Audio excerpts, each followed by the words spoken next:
Մարդու վերջնական և հավիտենական նպատակը երկնքի արքայությունն է։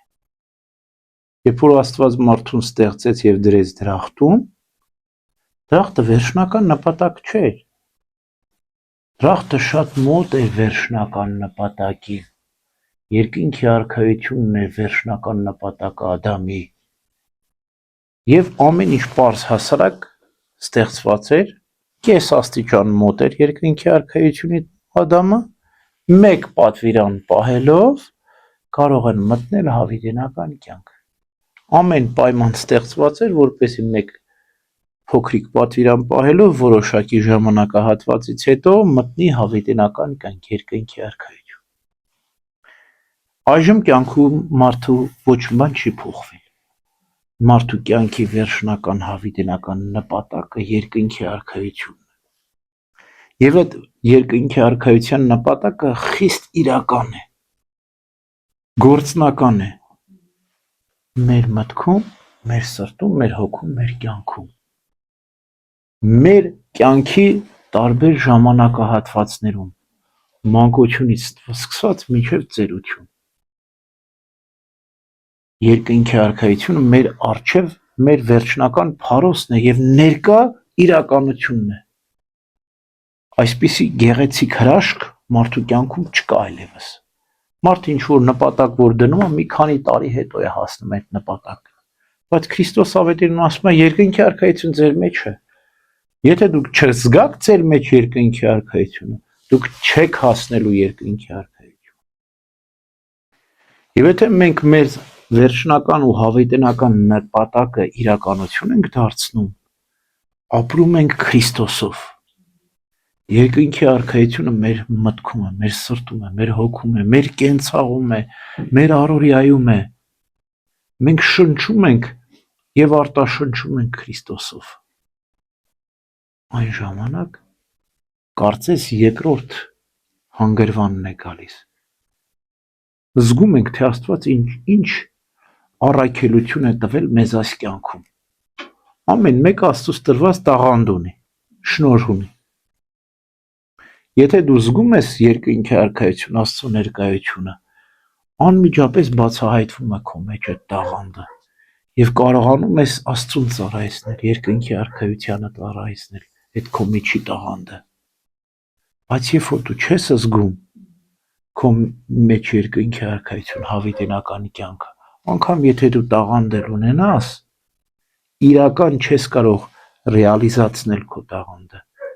և ի բարին չես կարող գործածել, ինչպես ցավոք սրտի շատ տաղանդավոր մարդիկ են, որ եղել և կան, որ աստվածապաշտ չեն, անհավատ են, աթեիստ են, Աստծուն չեն ծառայեցնել իրենց տաղանդը։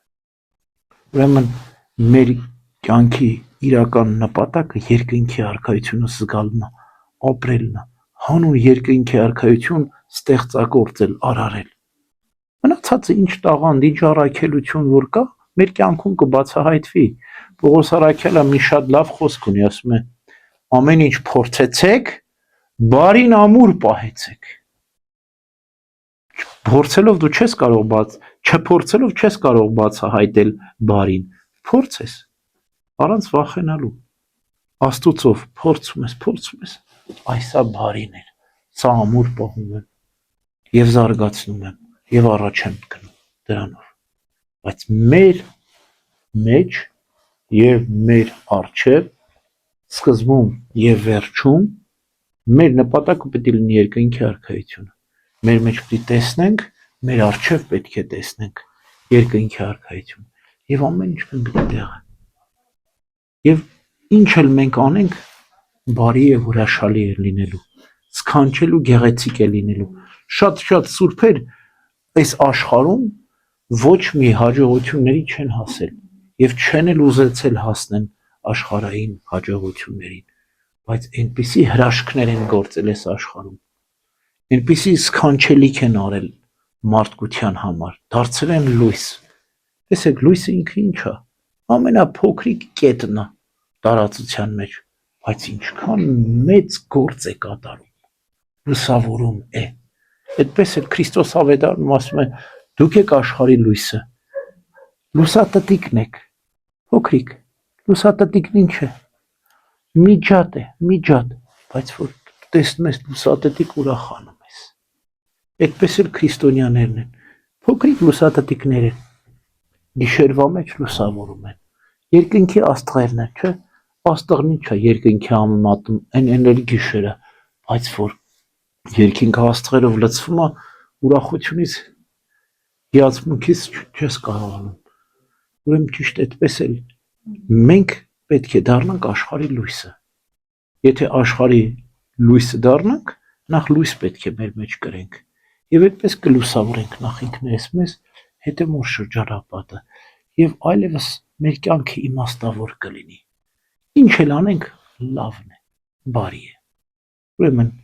ես եմ քո բաժինը կենթանյաց երկրում, ասում է։ Ուրիշ մեկը թող չլինի մեր բաժինը, մեր Տերն է մեր բաժինն ու հույսը կենթանյաց երկրում։ Ամեն։